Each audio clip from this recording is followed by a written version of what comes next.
Hello everyone, welcome back. आज हम अनिरुद्धाचार्य जी महाराज के अद्भुत आध्यात्मिक सफर के बारे में जानेंगे।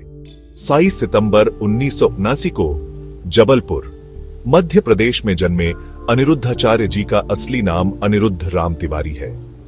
एक धार्मिक परिवार में पले बढ़े उनके पिता एक हिंदू पुजारी थे, जिन्होंने शुरू से ही युवा अनिरुद्ध के आध्यात्मिक झुकाव को पोषित किया।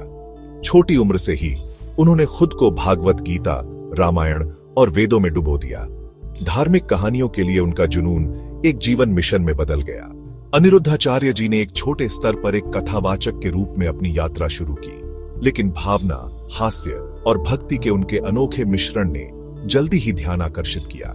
उनकी कहानियां सभी आयु वर्ग और पृष्ठभूमि के लोगों के दिलों को छू जाती हैं। उन्होंने वृंदावन में गौरी गोपाल आश्रम की स्थापना की, जहां बुजुर्गों की देखभाल की जाती है, गौशाला में गायों की देखभाल की जाती है और जरूरतमंद बच्चों के लिए शिक्षा की व्यवस्था की जाती है। उनके प्रयास कहानी सुनाने से कहीं आगे जाते हैं, वे जीवन को गहराई से प्रभावित करते हैं। अनिरुद्धाचार्य जी का प्रभाव विश्व स्तर पर फैला हुआ है।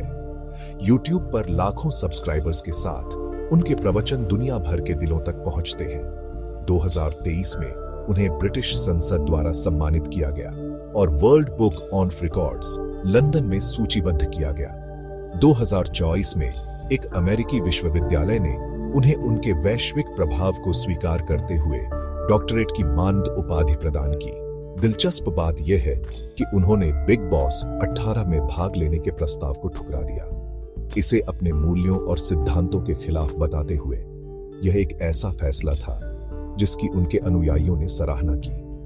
कभी कभी विवादों के बावजूद उनका शांत व्यवहार और विनम्र प्रतिक्रियाएं उनकी लोकप्रियता को बढ़ाती हैं। अनिरुद्धाचार्य जी महाराज केवल एक कथावाचक नहीं है, वे सेवा और आध्यात्मिकता की एक मिसाल है। उनका जीवन भक्ति, सेवा और सांस्कृतिक संरक्षण का प्रमाण है। जैसा कि वे खूबसूरती से कहते हैं, भक्ति और सेवा ही जीवन का असली उद्देश्य है। प्रेरित रहें और याद रखें, आध्यात्मिक शांति बस एक कहानी दूर है।